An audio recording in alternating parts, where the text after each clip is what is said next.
Let us shift into our first plenary session, the triple burden of malnutrition. It is an incredible honor and privilege for me to introduce the Executive Director of Global Child Nutrition Foundation, Arlene Mitchell. Arlene was appointed to Global Child Nutrition Foundation by the Board of Directors in 2014. She is a world-class leader and child nutrition advocate whose integrity, experience, and professional skills are invaluable to GCNF. Arlene has held executive positions in the Bill and Melinda Gates Foundation. She led school feeding in the World Food Program for 5 years, and she managed technical assistance and training for international parties at the USDA. Arlene guides the work of GCNF on a daily basis, and she ensures that we always keep the children at the forefront. Please join me in welcoming Arlene Mitchell.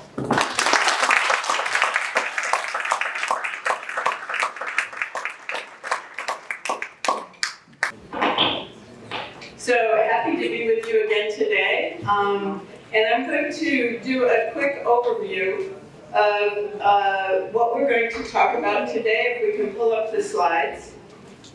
And I'm going to ask Tineke and Jenny to join us on stage. So we'll be talking about the triple burden of malnutrition from a number of different angles today. So in this session we will cover, first of all, the overview, and I'll give some highlights from the global survey of school meal programs that GCNF conducted last year. We will have a presentation on UN nutrition and how school meal programs fit with the goals of UN nutrition to reduce malnutrition. And Tineke Lenema will present that. She is the Executive Secretary at UN Nutrition. We will be addressing the question of overweight and obesity in low and middle income countries. This is a neglected issue that we've decided is important for us all to discuss. And Jenny Davis, a postdoctoral scholar and registered dietitian and nutritionist at the Institute for Global Nutrition at the University of California, Davis, will speak to that issue. We had hoped to have with us today Bibi Gayose from the African Union Development Agency, NEPAD. She's been unable to make it, but we still hope to touch a bit on some of the key actions in Africa addressing nutrition. This is Africa Year of Nutrition, and there are a number of activities going on that are really important to that effort. And then we will have some time for questions and answers. So I'll start with a brief overview about why nutrition is important. We all talk about nutrition, but we sometimes forget just how important nutrition is to society. The current state of nutrition is not very good. Our diets are harming our health and the planet. Our diets aren't healthy. We're not eating enough fruits, vegetables, legumes, and nuts. We're eating too much red meat and processed meat. In fact, 5 times what is recommended. We are drinking too many sugared beverages. And no region in the world is meeting the recommendations for meeting the SDGs. Low-income countries have the lowest healthy diet rates of intake of healthy diets, and the highest numbers of underweight. High-income countries, such as my own, have the highest intake of unhealthy food, and our impact on the environment is very, very dangerous. We are highest in high-income countries in rates of overweight and obesity. So diet-related disease and mortality is very high The rates are very high, and they're growing. We're not doing better, we're doing worse in most cases. Over a fourth of all adult deaths in the world are linked to poor diets and nutrition. No region is on track for reducing premature death from non-communicable disease by 2030, which is the SDG target. Our diets are horrible for the environment. 35% of all greenhouse gas emissions are related to food and food production. So there's a lot of work to be done. It's a serious state. This is all the data I just gave came from the 2021 Global Nutrition Report, and it is very dire in consequences. And I think we all know that the COVID-19 pandemic has raised even more issues about the relationship between our diets and our health. I want to give a very simple overview of what we are calling the triple burden. This is a WHO depiction of triple burden. There are many ways to describe malnutrition, challenges, but this is one that I think is very simple to see. There's issues of underweight, which means wasting and stunting. You see on the left in blue. There are conditions of micronutrient deficiencies, which is the purple listing of vitamins and minerals that are needed for healthy growth. And then there is the issue of overweight and obesity on the right. Those are the conditions that kind of set the stage for malnutrition and the challenges we face, and we'll be talking more about those as we go forward. Now we turn to the Global Survey of School Meal Programs, and I'll give you some highlights from that. The 2021 Global Survey is the second survey that we've conducted. The first was done in 2019 and focused primarily on the 2017-18 school year. The second survey that I'll be focusing on today covered the 2020 school year, which, as you know, was the school year completely affected by COVID all over the world.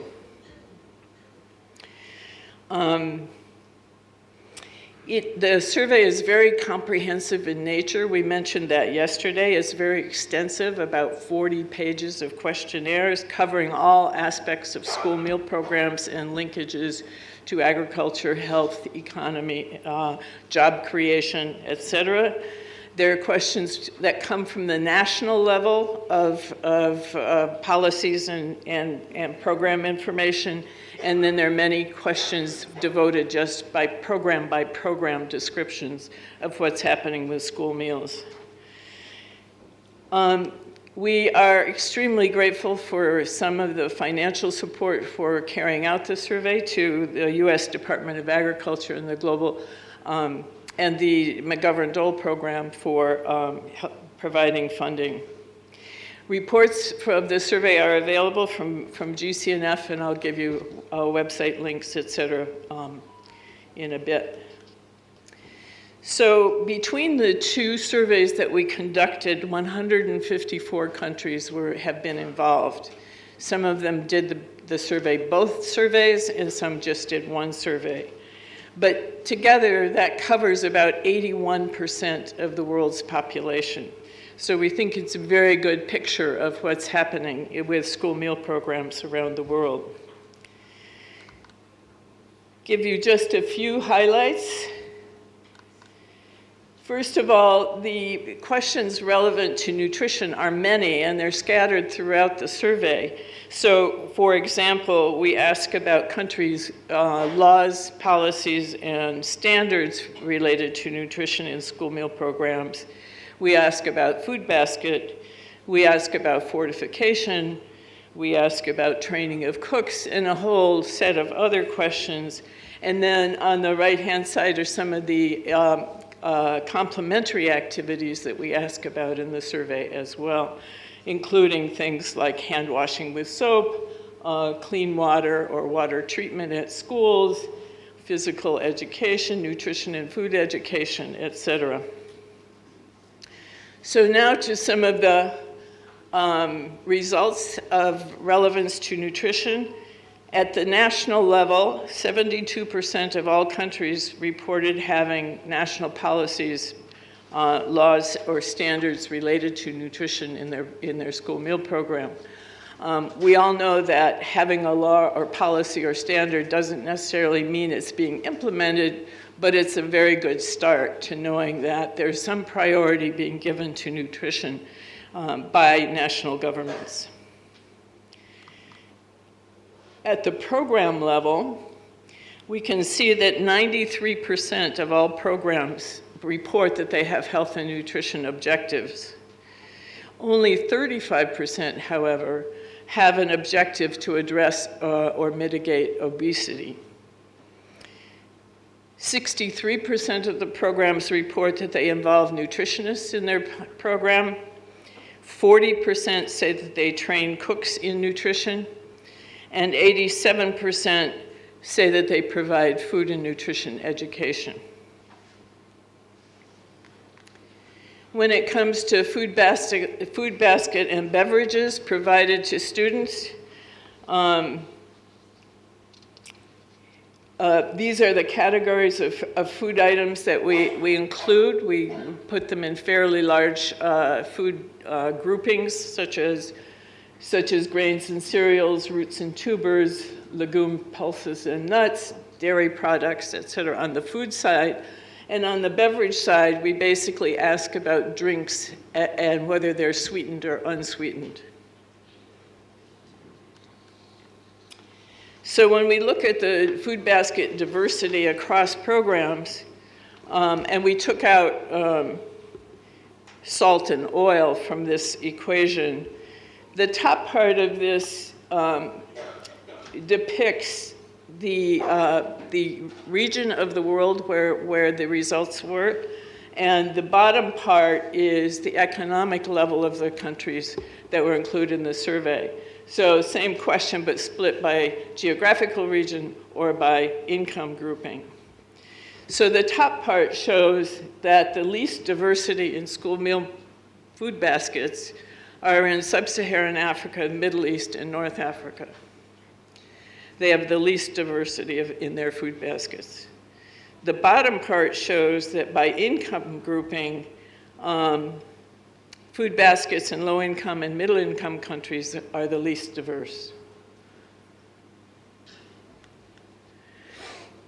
To dig into that a little bit more, just to give an illustration, just about 23% of low-income countries and almost eat fruit or serve fruits in their school meal program, and almost 100% of high-income countries or programs in high-income countries provide fruits.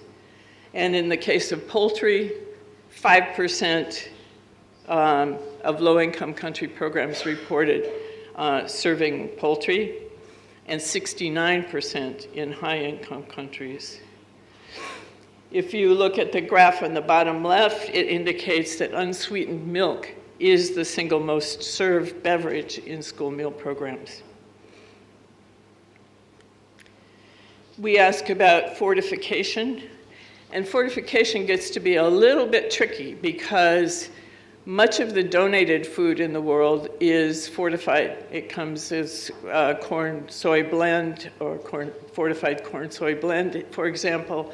So when we ask about fortification, many low-income countries actually report using fortified products because they're using these donated fortified products. But overall, 51% of programs report using fortified food. 5%, only 5% are using biofortified foods such as orange flesh sweet potato or iron-rich beans, for example.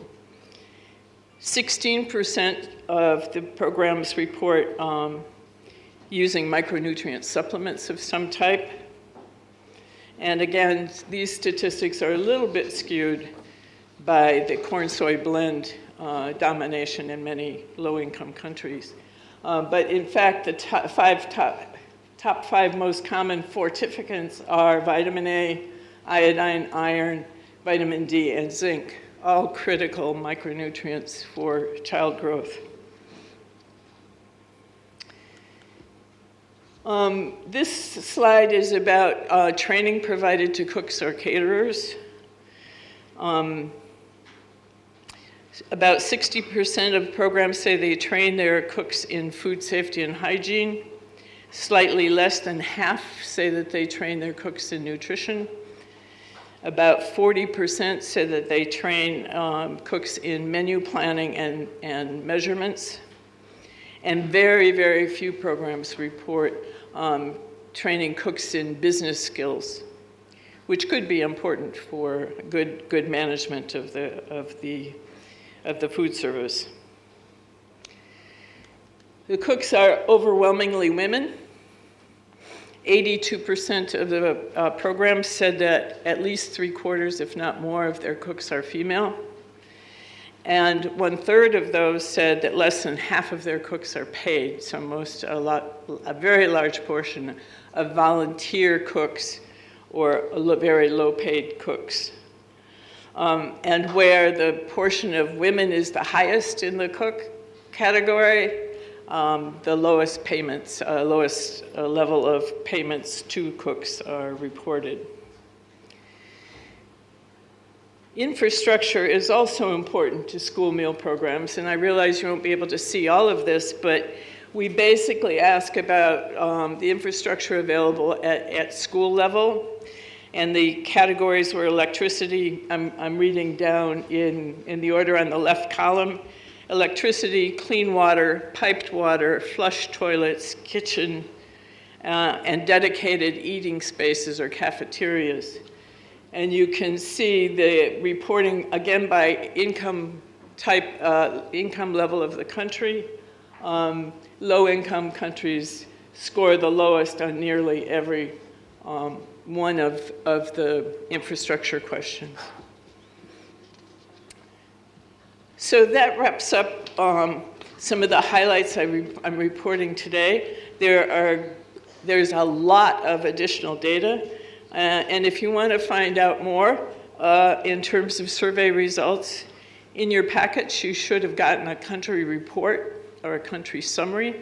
It may or may not match your country, but it will look like this. The left-hand piece is the page 1 of a country report. Basically what we've done is taken the highlights of a survey from each country and summarized it in a 3 or 4 page document.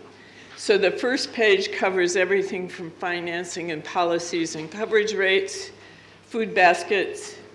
The second page, which is the right side here, covers some of these key nutrition interventions. It covers employment and focus on gender and agriculture. And it talks about successes and challenges. And the next page or 2 will be summaries by program in the country. Each program has a short profile that gives you a quick summary of what the program in the country consists of.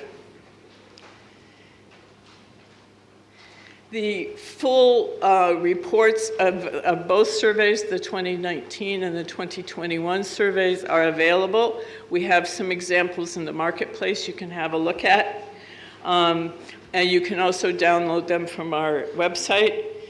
We also have 2021 executive summaries available in 6 languages. And we have social media tools and infographics also available on our website. So that's it for my presentation. I want to thank you. I hope you found it interesting, and I hope you will take a closer look at the survey results for your own country, for your region, and for the global picture of school meal programs. And with that, I would like to move to the next presentation, which will be from Stineke. Stineke Wanema is the Executive Secretary for UN Nutrition, and many of you may know her also from her role in the UN SCN, the Standing Committee on Nutrition, which has morphed into UN Nutrition, and she'll tell us more about that. So please welcome Stineke to the mic.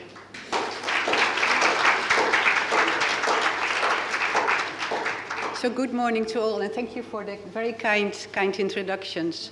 My name indeed is Tineke Oenema. I am very happy to be here. And yes, some of you may have seen me in my former role as coordinator of the UN System Standing Committee on Nutrition. I believe that I was with you in 2017. And since then, I think what I've seen from a bit of a distance is that the momentum for school food and nutrition and school meals programs has grown a lot. So I'm very happy to be here with you again and say a bit about what is UN Nutrition and how that fits with your work. Before I go into my actual presentation, I just want to share with you my impression of yesterday. And I just want to share that even though I've spoken with only a few people and I've seen only a few presentations so far, it struck me. All of you had a smile on your face. It struck me, the energy when you spoke about your projects, your programming, your work, whatever you are doing. And I believe that is what keeps this group together, and that is what makes this group different from so many of the other meetings, conferences I am in.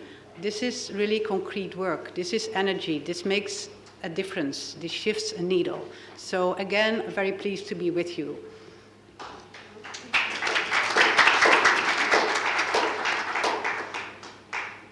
So UN Nutrition, as Arlene already mentioned, we evolved from the merger between the UN System Standing Committee and the UN Network for Scaling Up Nutrition Movement.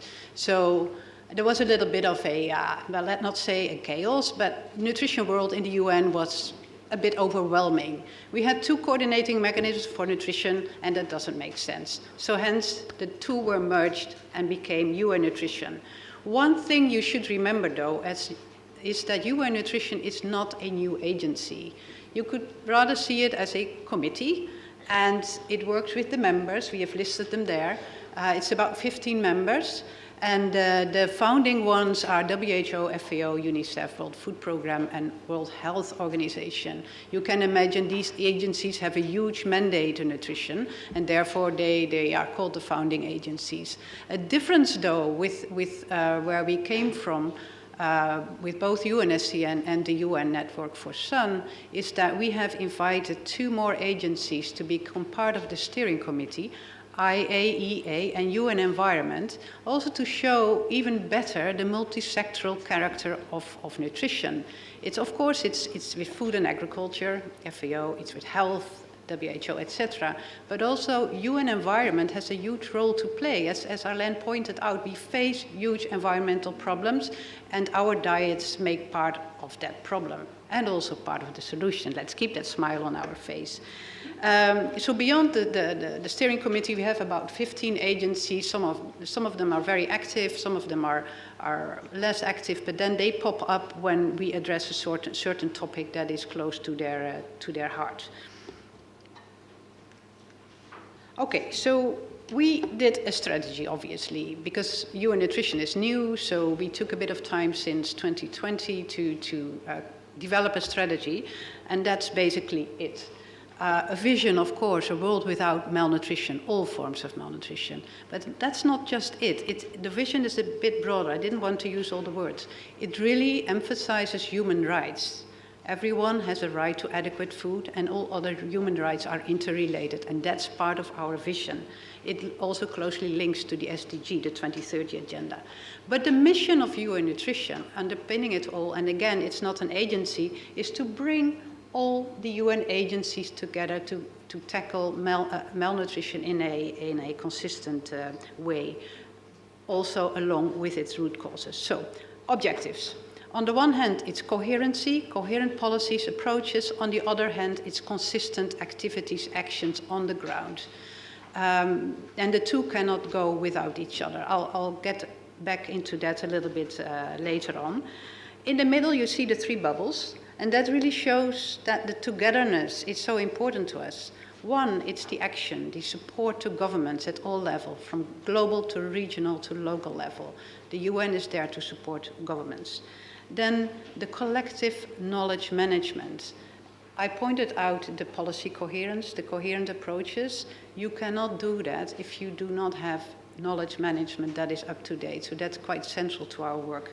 And then finally, but not least, it's the joint communication, the one UN voice for nutrition. It doesn't help if the voices are scattered. We need to keep nutrition on that global agenda, on that national agenda, and we have to do that as one UN for nutrition. So the challenges are huge. Arlene pointed them out. So we have identified as committee, as collective, as UN Nutrition, a few priorities to focus on in the coming years. One is healthy diet from sustainable food systems. Arlene pointed out the huge environmental problems and the challenge at the same time to make sure that people have access to a healthy diet. Those two should come together. So we work a lot on that. And we are, as we speak, we are finalizing a discussion paper that links nutrition with the triple planetary crisis, the climate change, biodiversity loss, and pollution. So that's one. Another one is the private sector engagement. Also in school meals, everywhere in nutrition, we all work with the private sector, and that's for better nutrition.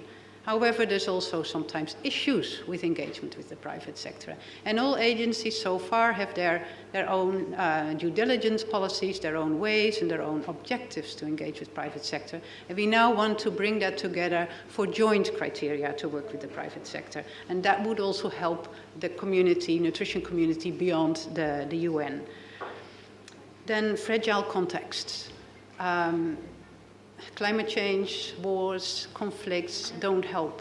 So nutrition in fragile contexts becomes more important ever and ever. But we cannot focus only on the emergency and the fragile situations. While addressing these issues, at the same time, we need to look at system change to prevent that the situation further deteriorates and also to prevent, hopefully, future crises. And then finally, the World Health Assembly targets. We are not there. By 2025, we are supposed to achieve a list of World Health Assembly targets, but we are not there yet, close. So we said, okay, let's accelerate that coordination and make that happen at country level. And if Bibi would have been here, the African Year of Food and Nutrition Security is also focusing on those targets. Okay, so what do? We act as one, as mentioned. We provide strategic support to country governments, and it's also here that we work closely with the Scaling Up Nutrition movement. There is a global support system, as we call it, and together with NGOs, with UN agencies, with private sector, we support the Scaling Up Nutrition movement countries to achieve their nutrition targets. The speaking as one, we can split it in two, in communication and advocacy. The advocacy I already mentioned, but the communication is hugely important. Whenever we know something, we need to communicate about it. People should be able to benefit from it. So in that sense, we are also, we're sending out newsletters. We do a lot on social media. We are building a new website, and that will all serve that communication, which is so hugely important. And then finally, I put there learning as one. You could say maybe sharing as one, sharing knowledge. You could say thinking as one, but then I said, okay, let's stick to the learning as one. And I mentioned already the example of what is it exactly? How does nutrition link with environmental issues? So that's one of the learning as one we do. But we also do discussion papers about aquatic food, for example, last year. It's kind of a forgotten topic, whereas it could contribute so much to better nutrition. So we really try to list, collect, bring together that knowledge, and then make it available to the wider community. Okay, so you may have questioned yourself already. Where are the kids? Where are the schools? Why is she here? And indeed, school meals is not listed among our priorities, but it is very much related. The facts are there. School-age children and adolescents, they face multiple burdens of malnutrition. They are not exempt. They are malnourished, even when they come to school already. When you flip that around, healthy and well-nourished children, they grow up healthy, but also they grow up to become maybe more productive adults. So it's a two-way, it's a double-duty action, as to say. If your children are healthy, well-being will increase, but even your economic growth will be better. And then also, if you make it smaller, schools provide a platform for early adoption of healthy food practices. And those healthy food practices could also be sustainable. So I'd like to go to that right side, actions. And I'd like to start from small projects to bigger system change. Nutrition education and school feeding. It helps to establish lifelong dietary choices for children, and it helps to feed the children even that particular day. We have seen if we don't do it following COVID pandemic, you've really faced this backdrop. So it helps. If you make it a little bit bigger and you look at the type of school feeding program and you look at homegrown school feeding program, it offers a huge potential. That one can work as a lever to increase the collaboration and to increase the involvement of an entire community to shift production practices that favor human and planetary health, but also improve local economy. And then if you go a little bit beyond and look at, okay, homegrown school feeding, what if we could, mobilize public procurement in support of homegrown school feeding? That would help shift the entire systems. Because the farmers, the community will have a certain supply, certain demand, so they can plan better and they can shift their production systems for the better. So, you can make it from small, a nucleus, a very valuable nucleus, to a bigger one, a program, and then a system change. So that's why I'm so happy to be in this room with you. Just summarizing again, UN nutrition rights, human right to food, other human rights, multi-sectoral, multi-stakeholder, and look at the comprehensiveness of the school policies and the school activities, involving everyone, as pointed out by Arlene as well. But government leadership is essential, and I've heard many of you saying that before me, and I see so many government officials in the room. So again, very pleased to be with you. So what's next, moving forward? UN Nutrition hosts this community of practice on school food and nutrition. It gathers several of the UN agencies and really makes sure that we are all aware what is happening in this area, and it also makes sure that we share knowledge, information, so that other actors can take advantage. I made a mistake. I said UN agencies, but it's beyond the UN agencies. We also have the GCNF, we also have other NGOs, and we have some academia. So it's really a vibrant platform that makes sure that what one knows is available to the others. Very practical also, we did an interesting inventory of all kinds of school food and nutrition practices and policies, and we are identifying where are the gaps and how can we fill the gaps. And it happens then that, for example, FAO and UNICEF will then do a project to cover that gap, or maybe FAO and WFP, to see how we can fill that gap, but then immediately through that COP brings it back to the wider community to the benefit and information of all of us, all of you. So in our communication, so that's more the action and action learning, I should say. But we also continue to promote and advocate for school food and nutrition simply because it is a lever to transform diet for human and planetary health. So it's so much in support of one of these priorities I just mentioned, the healthy diet from sustainable food systems. I already mentioned the need for for system transformation. So that shifting the needle aspect, we use these kind of examples in our communication, not just to promote and advocate for nutrition, but also to advocate for system change. And then finally, the acceleration of the achievement of the World Health Assembly targets, because that's part of our vision, zero malnutrition for all, leaving no one behind. Thank you so much.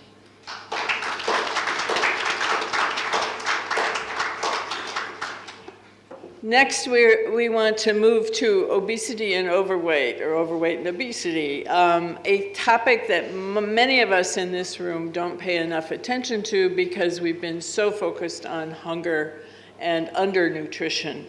But we do have an expert with us today to talk a bit about a recent new study on overweight and obesity in low and middle income countries.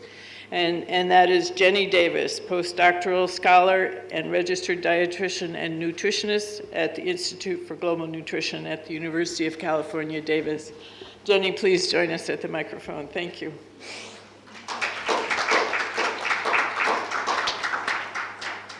Hi.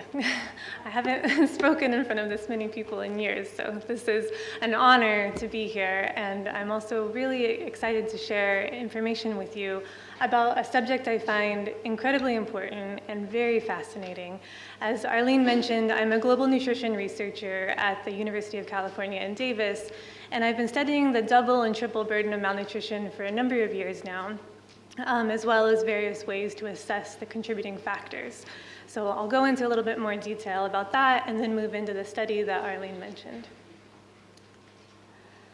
So we've already been talking about what is this triple burden of malnutrition? And just to point it out again, we've got 3 different areas of malnutrition. So we've got underweight, wasting and stunting, micronutrient deficiencies and anemias, overweight, obesity, and non-communicable diseases. And I think what's also really important to understand is the different levels that these burdens of malnutrition can exist on. So you can have them at an individual level, so within one person.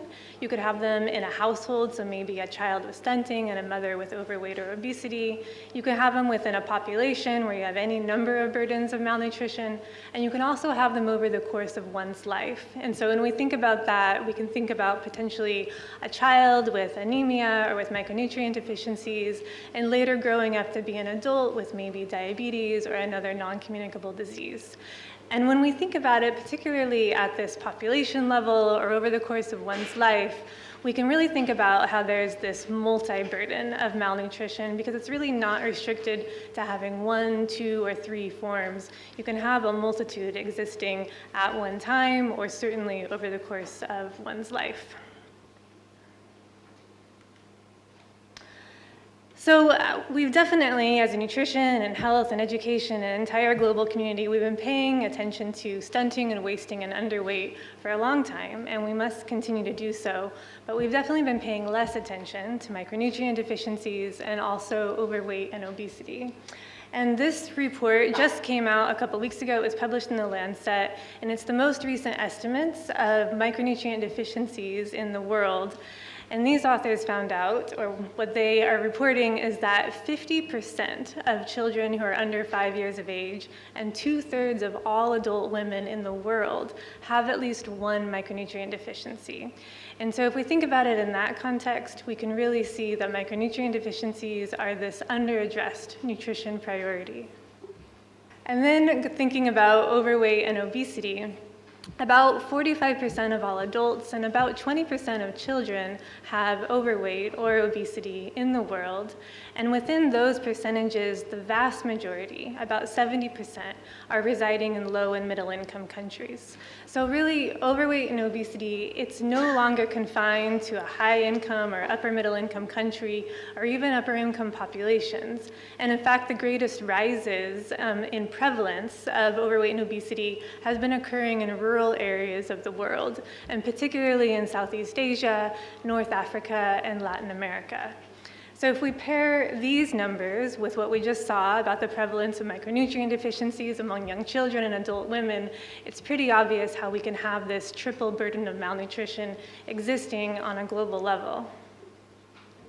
And because we have a great prevalence of overweight and obesity, the cost of treating obesity is quite high, and this is across the world. There are very few economic analyses of what it costs in low and middle income countries, but this report came out in 2021. And it included India as a lower middle income country.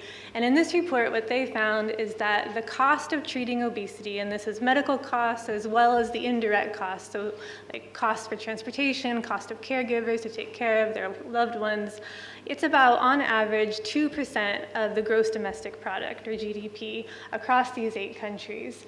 And thinking about the increasing prevalence of overweight and obesity in this study they looked at 2019 to 2060, that increase is set to rise across all countries in the cost to treat it. And for example, in India, that cost is set to rise 19-fold if we stay at our current conditions. So this is definitely a significant problem. So why are we seeing so many micronutrient deficiencies and this increasing prevalence of overweight and obesity? And quite simply, it's because our dietary patterns are changing. Non-nutritious calories are becoming cheaper and more accessible, and nutritious foods are getting more expensive and less accessible.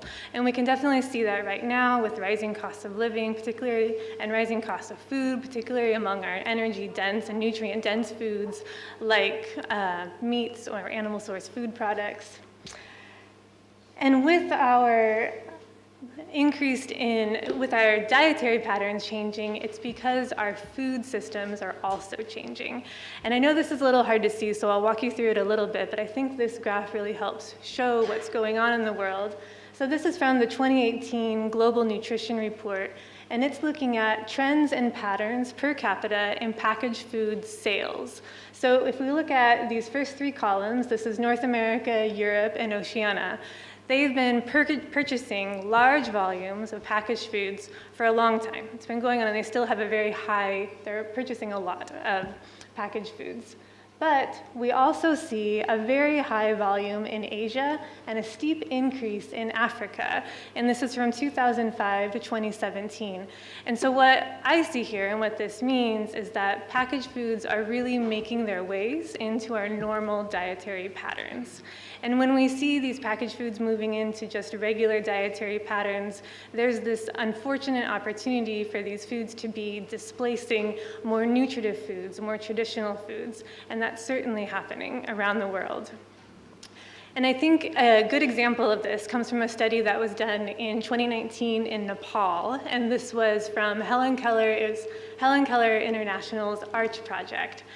And they found that among young children, and these were quite young children up to 28 months, these children who were high consumers of unhealthy packaged foods and sugary beverages, and high consumers meant they were taking in about 50% of their daily calories from these foods, that these children were at greater risk for micronutrient deficiencies and greater risk for poor linear growth than their counterparts who were eating less of these foods and beverages.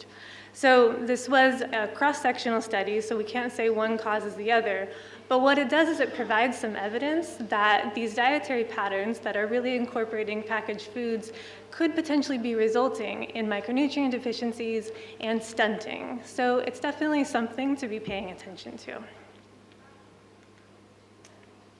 And I want to give, I'm a researcher, so I wanted to give a little bit of a biological example also of how a condition of undernutrition can potentially lead to these conditions of overnutrition. So if we think about a woman who is pregnant and she is underweight and has micronutrient deficiencies, which we know can be very common, it's also very likely that the child that's developing inside of her is also undernourished. And when a developing child is lacking, and when a developing fetus is lacking in key nutrients like iron and B12 and folate, what can happen is we can have these structural and physical changes to organs as they're developing. And when this happens, there's a metabolic dysregulation that can result. And by metabolic dysregulation, I mean there's this potential to develop insulin resistance or hypertension later in life, potentially leading to diabetes or heart disease. And this certainly doesn't mean that all children who are born to underweight mothers are going to have diabetes or heart disease, But if you have children who are born such as this, and they're born then into an environment that's replete with non-nutritious calories and lots of unhealthy foods, this epigenetic predisposition to heart disease or diabetes can surface. So what I've kind of been trying to point out is that there's a number of shared drivers between undernutrition and overnutrition. And these drivers, these causes, all work in tandem as a system to either cause or prevent undernutrition and overnutrition. And I think it's really important to think about this as a system, because one of the big misconceptions that I hear about with obesity, for example, is that obesity is the problem of an individual, that it's an individual's fault that they chose to eat too much, or it's an individual's fault that they have decided to be sedentary. But we don't apply that same logic to those who are underweight. For example, an underweight child or an underweight adult. We don't say to these people, it's your fault that you have too little to eat. So when we think about it, it's really the environment that's really influencing our conditions of undernutrition and overnutrition. And our environments can influence our biology. They can influence our behaviors and our demographics.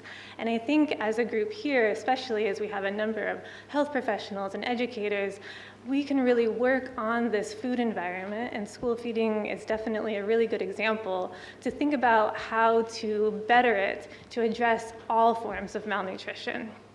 And I'm not going to go into a lot of the drivers and the various interventions here, and so that is something that I'll be talking about when I help lead a workshop later on today. So if you're interested in thinking more about how to come up with interventions to do this, we'll be working on that in the workshop today and then also tomorrow. So what I want to go into now is what Arlene mentioned, is that this report that I helped produce earlier this year, this was in connection with Core Group, and they wanted to provide a resource to non-governmental organizations and program implementers on how to address overweight and obesity in low and middle income countries. So I helped them put together this report. It's freely available on their website, and I'm happy to lead anybody there if you would like. So to put together this report, I conducted a consultative inquiry. So I did a bunch of interviews with nutrition, health, and policy experts from around the world. I talked with researchers and government ministers. I spoke with people who work within NGOs and people who fund NGOs. I spoke with a lot of representatives from the organizations that are here today and in this conference. And in total, I conducted about 29 interviews, and we talked all about how to address overweight and obesity in low and middle income countries, but primarily about what role NGOs and program implementers can play when they're already there to address various forms of malnutrition. And just to give a little overview, these are the different countries and different areas of expertise. So I spoke with about 16 people from low and middle income countries or working within those countries, and then also a number of people from upper middle income and high income. And that's mainly because all the evidence we have on how to intervene in particular in overweight and obesity is coming from these upper middle income country contexts. So, which definitely underscores how we need more information from low and middle income countries.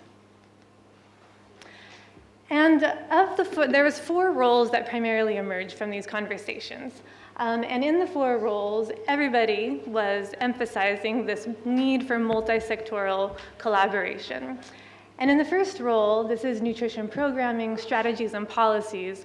What was brought up in the interviews was really how programs, policies, and funding that are already in place in our various contexts are already set up to address overnutrition while they're addressing undernutrition. We just have to really think about it and emphasize how these programs and policies can do that.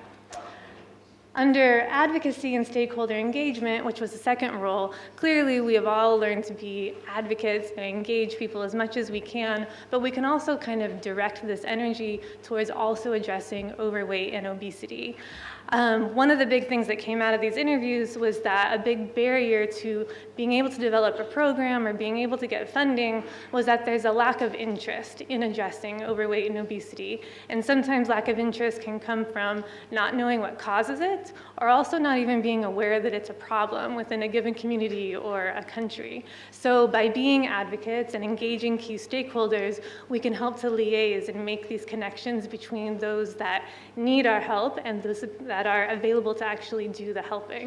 And as NGOs and program implementers, that was one of the roles that came out as being important. Again, I've already said this, and it's also because I'm a researcher, but there is far too little data on overweight and obesity in low and middle income countries, and even more so on interventions. So we really could use more partnerships with research organizations, between organizations who may not know how to do the research on their own, to be able to collect this data, collect this information, because that's often what governments, funders, and many organizations need in order to make these programs and form these policies. And finally, technical support. NGOs and program implementers have a huge amount of experience and expertise all over the world, so really leveraging this to redirect conversations towards overweight and obesity, in including it with underweight and undernutrition. Nothing needs to be left out, but we can certainly add.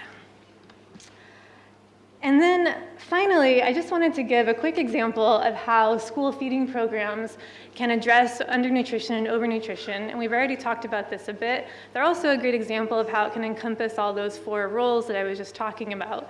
And this example actually came from my interview with Arlene when I spoke with her. So if we have any questions, we can talk to Arlene. But within a school feeding program, our goal is to get nutritious foods to children at regular intervals so that they can grow and they can develop as they should be able to. And as I was just saying, if we can get children to be healthy when they're younger, they are much more likely to grow into healthy adults. So with the school feeding program, if we can connect it to local commodities and local farmers, we can be using local foods and creating interest in the local environment, which also can create those strong economic links within their own communities. If the program can be developed with parents and communities, we can get their buy-in, we can get their interest, their awareness that we have both undernutrition and overnutrition to be thinking about. And if we can also implement nutrition education in the classrooms, the children can take more interest in what they're eating, what they're learning, connect their food to their bodies, connect it to their environment, which will ultimately help garner that interest and awareness that hopefully will stay throughout their lives and help set them up for some healthy dietary patterns throughout their lives. And I think that's it. That is. Thank you.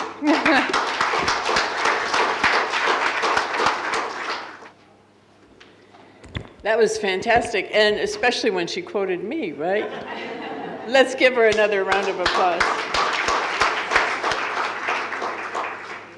So now we have a little bit of time for some questions and answers and discussion amongst us. If Stinika or Jenny have questions for any of the 3 of us, we can also pose them. But are there any questions from the audience? And can we have a microphone for... So let's start here. Bonjour à tous. Je me présente, je suis le docteur Aliou Dia, médecin scolaire. Je suis médecin spécialiste santé publique, directeur des programmes de santé scolaire au Sénégal. Je m'intéresse beaucoup à ces problématiques de nutrition dans les écoles. Je travaille également pour le ministère de l'Éducation nationale et nous sommes une délégation dirigée par notre secrétaire général, Madame Mbouch, qui est avec nous. Je veux intervenir dans cette problématique surtout des maladies chroniques qui sont en augmentation, comme l'a dit la dernière présentatrice qui a présenté sur l'obésité, des maladies chroniques que nous voyons de plus en plus dans nos pays en développement. Et ça, c'est quelque chose que j'ai observé étant pendant 20 ans dans la santé des enfants. De plus en plus, il y a plus d'obésité, plus de diabète, plus d'hyperlipidémie. Et que ceux qui font les programmes de nutrition, d'alimentation scolaire, c'est vrai, il faut nous battre contre la faim. Mais ce que je dis toujours, nous n'avons pas le droit de laisser avec nos enfants, nos petits-enfants, des maladies qui vont les rattraper demain. Parce que pour nous, déjà, c'est parti, c'est mal barré. Nous sommes tous dans la salle, c'est sûr que la moitié développe une hypertension artérielle, un diabète ou une hyperlipidémie. Mais nous n'avons pas le droit de laisser à nos enfants de ces maladies, le diabète, en développant une mauvaise nutrition. Et peut-être une question à Madame qui a présenté sur l'obésité. Vraiment, moi, je m'intéresse toujours au thème de prévention, surtout par rapport aux enfants du préscolaire, pour qu'ils apprennent à détecter les goûts qui vont les permettre de s'habituer au moins de sucre, moins de lipides et moins de gras. Voilà, merci beaucoup. Thank you. That's a really lovely question, and it's really important. And there's a number of things we can do. One of the most important things that we can do is to get children used to different flavors from the earliest age possible. So getting children used to the flavors of their local foods, which hopefully they're able to also be nutrient dense and diverse if possible. So we can start this with breastfeeding, because the flavors of food come through the amniotic fluid, so when the child is in the stomach, as well as in breast milk. So we can start children getting used to different foods from an early age, getting used to different vegetables, for example, or some of the flavors that are important within their culture, and then continuing that into their preschool years and into school. I know many of these programs that we're talking about, it sounds like most school feeding programs are in primary schools, so maybe not necessarily in preschool age, but if we can continue offering children and trying to have foods available that are diverse and nutritious, that will help them enjoy them. It does get difficult when we still have so many of these much more enticing packaged foods and sugary drinks available. So trying to combat that within our own households and within our own communities by having nutritious foods available is honestly one of the best things we can do. That's also one of the hardest things, but it's one of the best things we can do. Does that answer your question, sir? Thank you, Jenny. A good response. And I want to point out that our global survey did show that a lot more school meal programs are now including preschool than we expected. So there is room for intervention with preschool, even through what would normally be school-based school meal programs. But we can do work with preschoolers as well. But good point, the mother's milk is the starting point. So a healthy mother, well-nourished, is going to help her child to develop properly. We had a question here, if we can have the microphone. Okay, merci beaucoup. Je suis docteur Sono Félix, je suis médecin de santé publique nutritionniste. Et j'ai deux préoccupations. La première, c'est pour comprendre mieux la définition que vous avez donnée au triple fardeau nutritionnel, à savoir la malnutrition par déficience, la malnutrition par surnutrition et la malnutrition par déficience en micronutriments. Et pour définir, vous avez estimé que c'est la coexistence de ces trois formes de malnutrition chez l'individu ou dans les ménages ou au sein de la population. C'est ce que j'ai cru comprendre. Et je me demande, est-ce que nous pouvons avoir la coexistence de ces trois formes de malnutrition chez l'individu? Est-ce que la définition n'est pas beaucoup plus orientée dans les ménages ou au sein de la population? Parce que je ne comprends pas comment on peut avoir la coexistence des trois formes de malnutrition chez l'individu. C'est juste pour comprendre. Alors, ma deuxième préoccupation, je suis très intéressé par la présentation qui est faite par UN Nutrition. Alors, surtout les travaux qui sont faits, nous aurons souhaité vraiment l'appui de cette institution pour nous accompagner, surtout dans les recherches fondamentales, c'est-à-dire les recherches opérationnelles dans nos pays, pour vraiment, disons, adapter les stratégies que nous avons à nos réalités. Parce que si on prend les aliments, c'est tellement que les aliments, que ça soit produit dans une localité ou l'autre, ne peuvent pas avoir les mêmes valeurs nutritionnelles. Et donc, si on peut nous aider à asseoir disons, des formats d'études opérationnelles qui pourront nous permettre donc d'adapter nos actions, nos politiques avec nos réalités, ça va nous aider à être plus efficaces et plus efficients dans les interventions que nous faisons. Et si cela est possible, comment est-ce qu'on peut faire pour susciter cet appui donc, de UN Nutrition et les autres chercheurs pour accompagner le Bénin dans ce sens? Merci beaucoup. Thank Right you. here. That was a great question. Many questions, but that was a great question that I'll speak to. So just to clarify a little bit, so if we want to think about the 3 different burdens of malnutrition, it would be more common, especially if we're thinking about children, to have micronutrient deficiencies and anemia or various forms of undernutrition coexisting. So that would be more common within one child. As we move into adulthood, it's also quite common to have anemias coexisting with non-communicable diseases, and then we're learning more about the prevalence of micronutrient deficiencies that may occur when a person has overweight or obesity.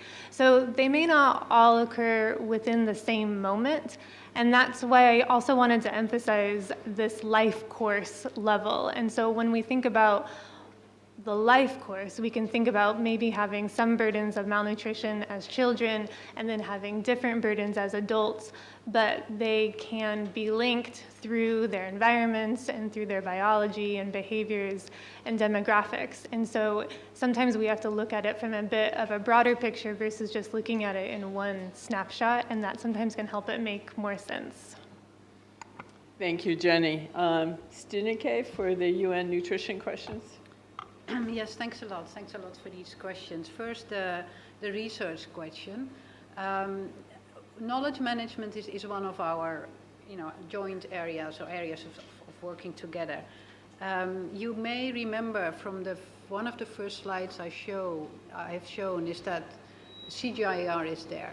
So whenever we assemble or develop a knowledge product, often it is in collaboration with research, sometimes one of the CGIAR institutes, but also beyond. We work with academia according to their expertise and the knowledge question that pops up. Maybe one word how we identify a topic for our discussion papers. We do surveys among our readers, as to say, so not just the UN agencies, but the wider nutrition community that we have in our subscription list. And then we ask them, what is close to your heart? What is the issue you're struggling with? And then we discuss internally among the UN agencies, our steering committee, what is the topic among this list that really hits a lot that really got a lot of votes, as to say. How can we prioritize among this list of, let's say, 20 topics, then maybe 3 or 4 come out, and then we discuss, okay, what kind of knowledge product? Is it a discussion paper? Is it an article? Is it a conference? How can we address that question? So that's how we go about research. So it's not just among the UN agency, but we also reach out to research institutes and academia.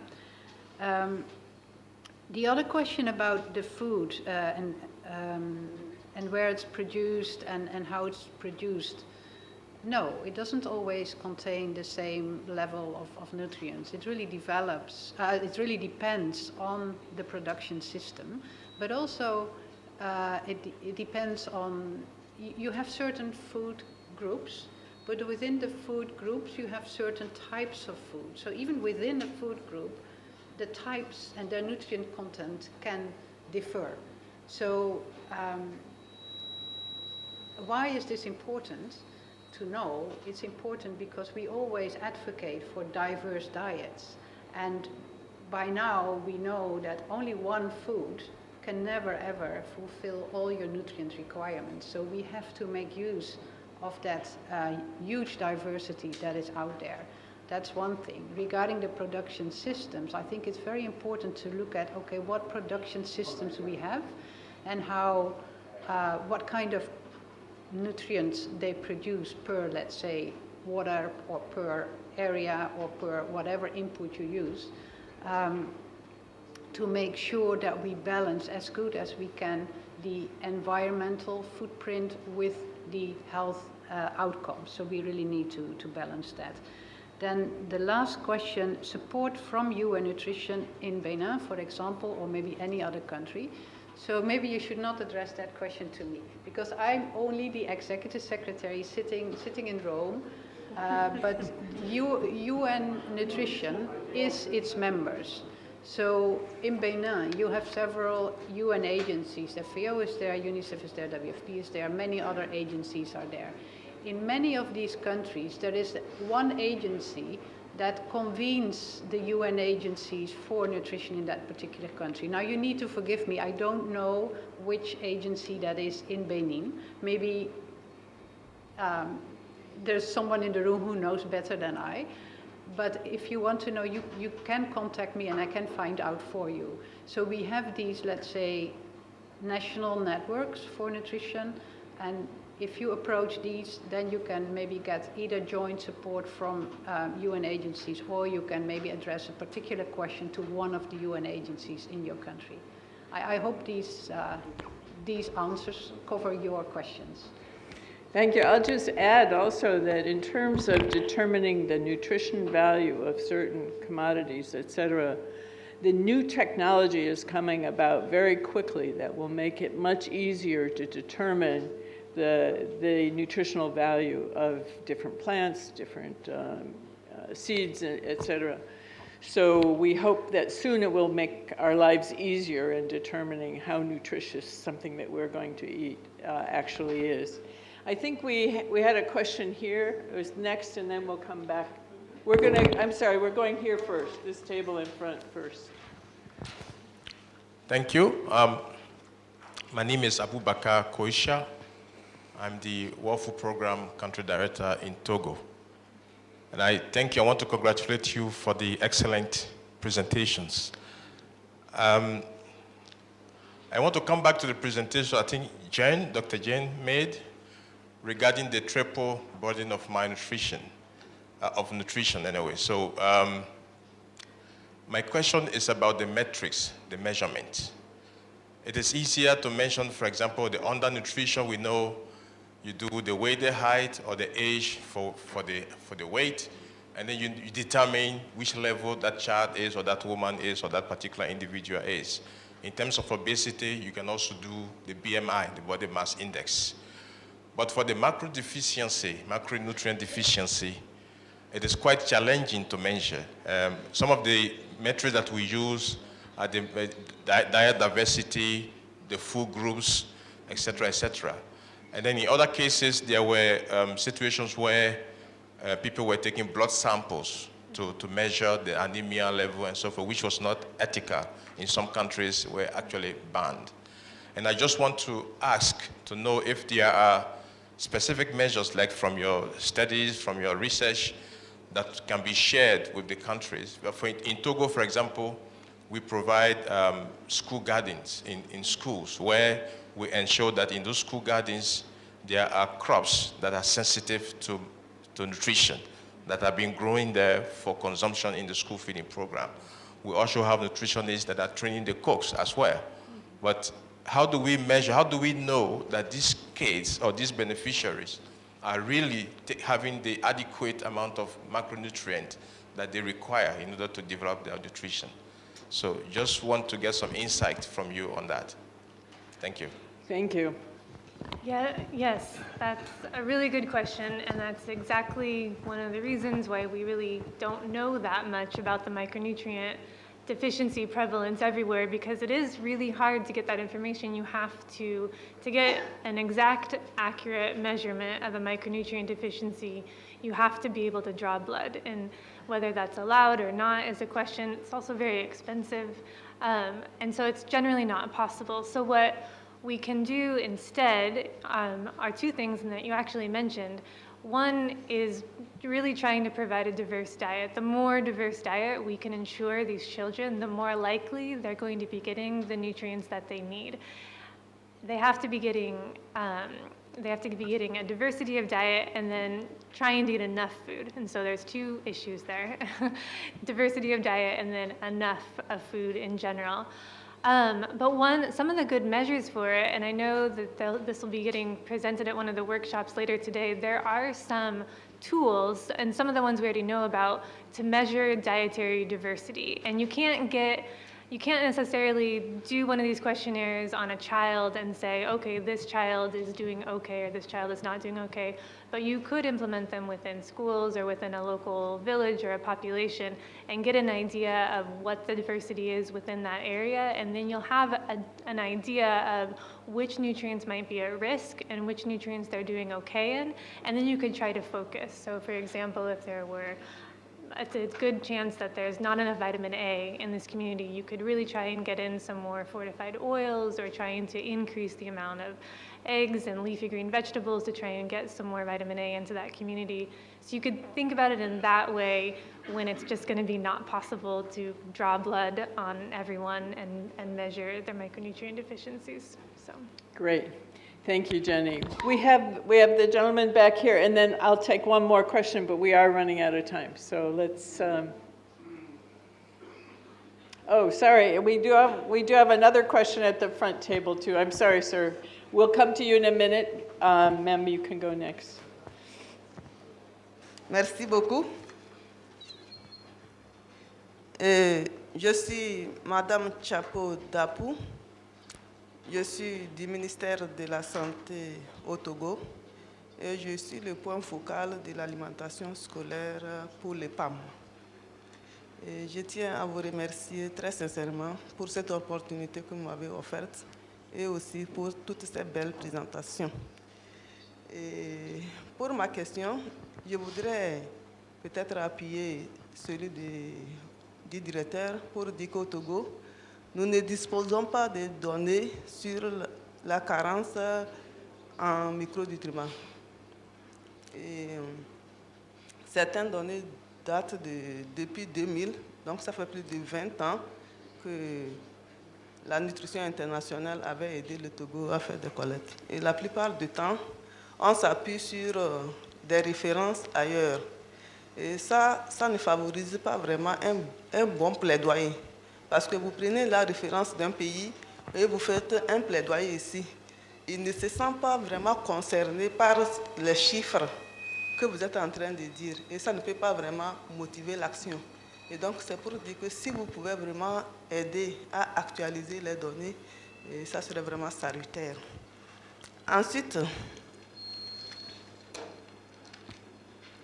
lorsque nous parlons des problèmes de la nutrition, nous avons tendance à parler beaucoup plus des effets néfastes du sucre.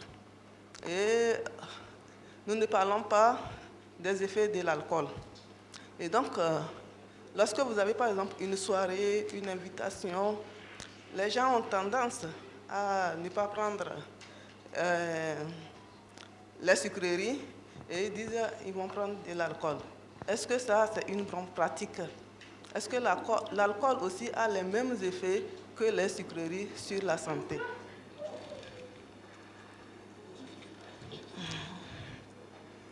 Ensuite, vous avez parlé des problèmes des aliments conditionnés. Vous avez dit que les aliments conditionnés étaient nocifs pour la santé. Et à côté des aliments conditionnés, la plupart de ceux qui veulent abandonner les aliments conditionnés se tournent vers les aliments frais. Mais les pratiques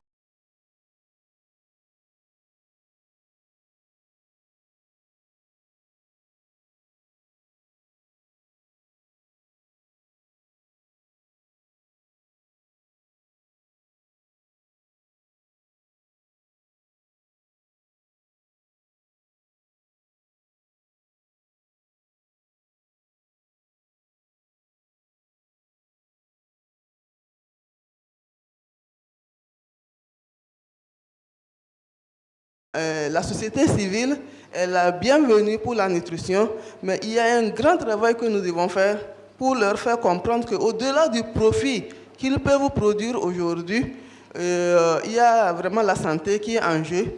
Et que si la santé du consommateur n'est pas garantie, eh bien, ce consommateur ne sera pas disponible demain pour continuer par s'alimenter.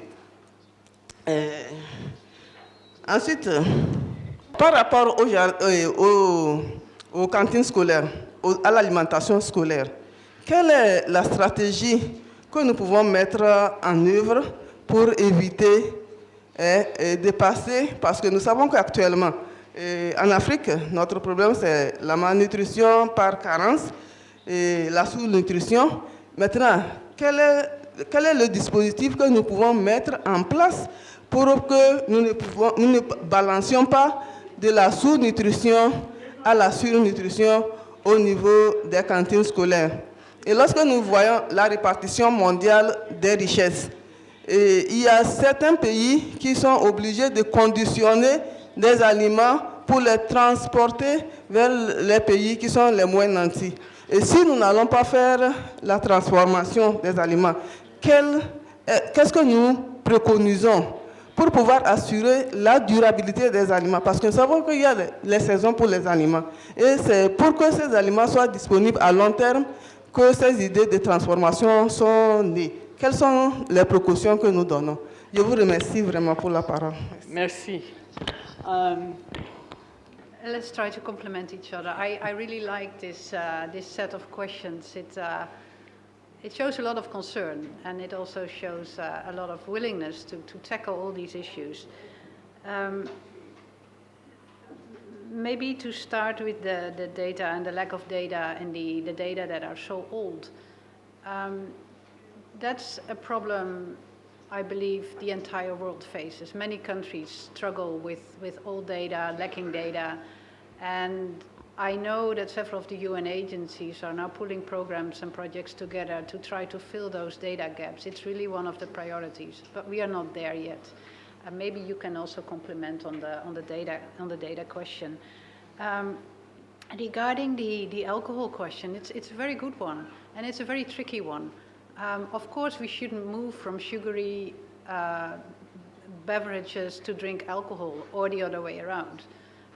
Fresh, clean, safe water should be the best and should be served and should be available in schools.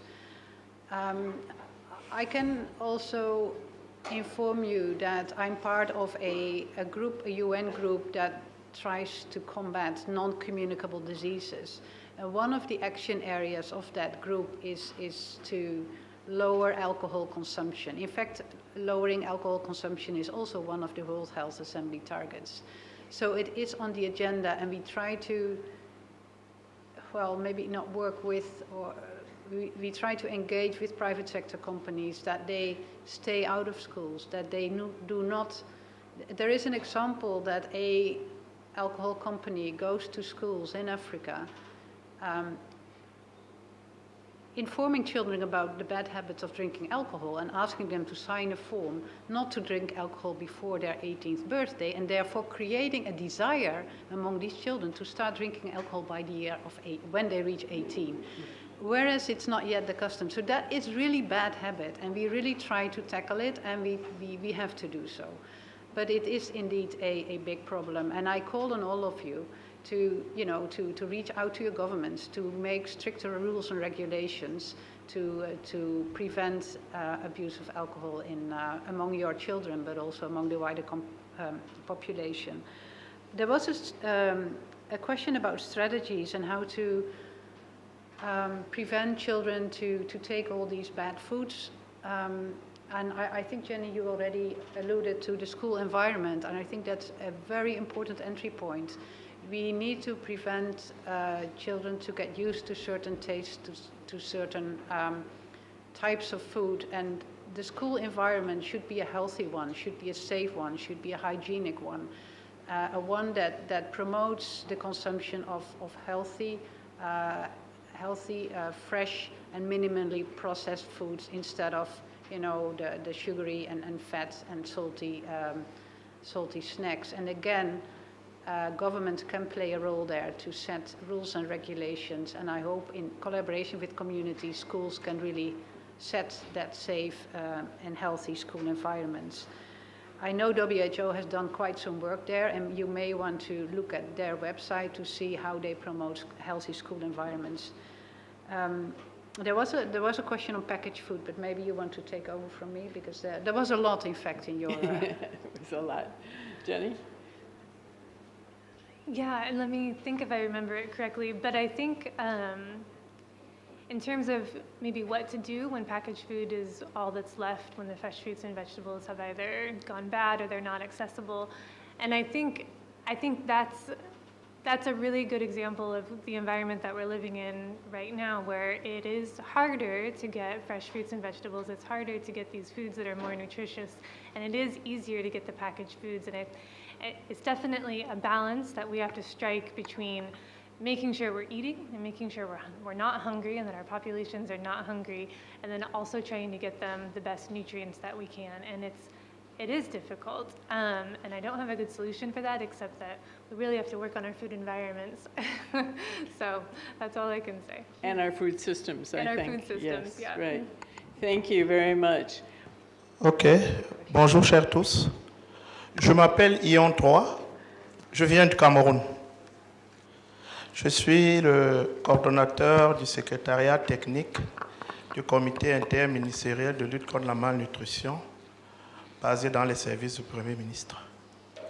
Je voudrais d'entrée de jeu remercier les organisateurs de ce grand forum pour l'initiative qu'ils ont bien voulu prendre en associant notre pays dans ce cadre de réflexion et d'échange. Nous sommes nombreux au sein de la délégation camerounaise. Alors, ma préoccupation est la suivante.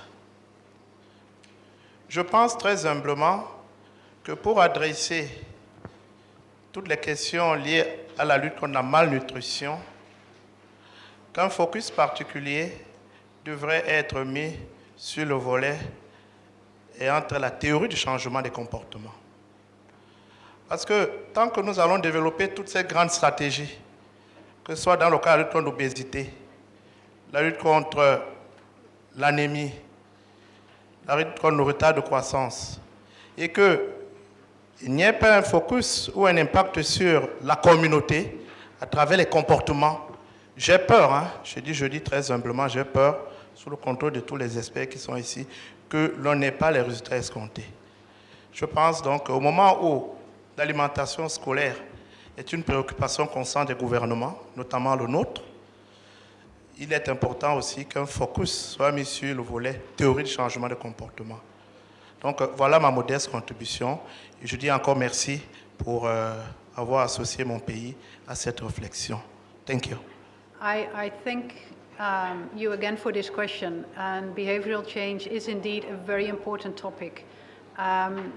Yes, we cannot go without it, and I believe in my presentation I also said a few words about nutrition education, behavioral change, and the opportunity we have with positive nutrition and dietary behavior learned at a young age that will, grow healthy adults and that hopefully then maintain those healthy behaviors at a later age. But it's not something that should be stopped, and I believe indeed behavioral change can be supported throughout the lifetime and can be supported by good communication and programs, behavioral change programs. However, it cannot be just that. We mentioned a bit about system change. We mentioned the importance about a healthy food environment, and that remains very important. An individual often cannot be often is not the only one deciding about his or her own health. It's strange to say so, but often it's so difficult to change behavior because the environment is so makes it so difficult to change someone's behavior that you have to tackle both. You have to tackle both the environment and behavioral change. And I'll just add, that's very similar to what I was thinking, and I'll just add that we in this room can really help drive behavioral change by being good examples. And so by promoting good nutrition and good access to nutritious and healthy foods, we can hopefully help set a good example for behaviors that will help lead healthier lives for others.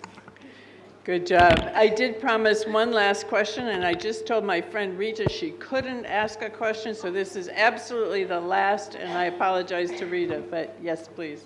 Hi, good morning. So challenging. I don't want people to get upset with me. My name is Fania Derki. I am the country director for WFP in Senegal. Very happy to be here, and thank you very much for all the presenters. I see there are a few new numbers or data regarding micronutrient deficiencies. We spoke for ages, 2 billion, and I see there are new numbers, which is really a very good news. But I think we have not really spoke about the elephant in the room, the role of the private sector, specifically when it comes to obesity and overweight and even MNDs. And the issue here today is why are we know that the triple burden can coexist even within the same individual, the same family, but we are still addressing these issues separately in silo. So we have programs for undernutrition, maybe increasingly, I hope, programs to tackle obesity and underweight and also MNDs, including fortification. It's just how can we have this integrated approach into addressing all forms of malnutrition, knowing that increasingly in the countries there is this awareness that it is really an issue. And for example, in Senegal, ahead of the Food System Summit, we had like country dialogue. We had even 2 country dialogue in the country, in Senegal. They really addressed issues of obesity and overweight and also non-communicable diseases. So there is awareness, but we don't still have the programming. And also highlighting what the colleague from Cameroon, I think, mentioned is the importance of nutrition education, or rather SPCC, in all forms of malnutrition. Thank you very much. I think, Stineke, you did mention private sector in your presentation. Do you want to briefly touch on that again? Yes, I can do that. In fact, it was much more to private than just private sector engagement alone in Fatia's comment. But yes, we do look at private sector engagement, and I believe I mentioned in my presentation that most of us work with the private sector for one reason or another, always with the idea to improve nutrition, but we should not forget and we should not ignore that private sector often also has a negative impact on nutrition. Look at the sugary drinks, look at alcohol sometimes, look at all these issues, look at sometimes environmental pollution. So we have to be very careful when we engage with private sector, for what reasons, and does it have added value, and if so, what added value does it have?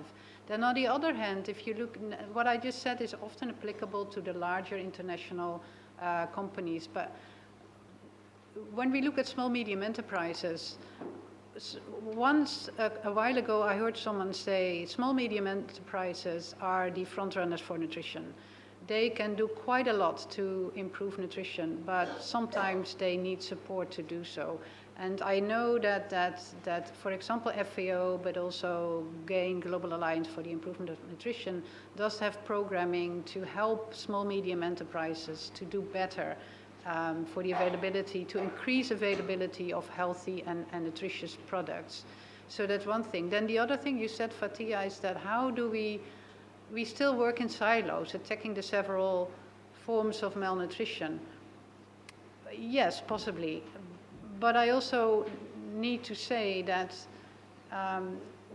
that's also why we as UN Nutrition picked out healthy diets from sustainable food systems as one of our priorities. Because if you consume a healthy diet, you tackle several forms of malnutrition at the same time. You prevent obesity, through healthy diets you can have access to all micronutrients, and also you prevent stunting and wasting. And of course, a healthy diet starts with breastfeeding at the age of 0 and till six months and up to 2 years. So breastfeeding is the first and healthy start to tackle all forms of malnutrition. Thank you. And Jenny has said she doesn't need to add any additional comments right now. I do want to point out that we have these wonderful experts on stage, but that we also have many experts in the audience. And we have several workshop discussions around that touch on some of these issues as well. Everything from fruits and vegetables to obesity and overweight. So this isn't the end of the discussion, it's the start of the discussion. I want to thank our panelists very much for the excellent presentations. I hope you join us.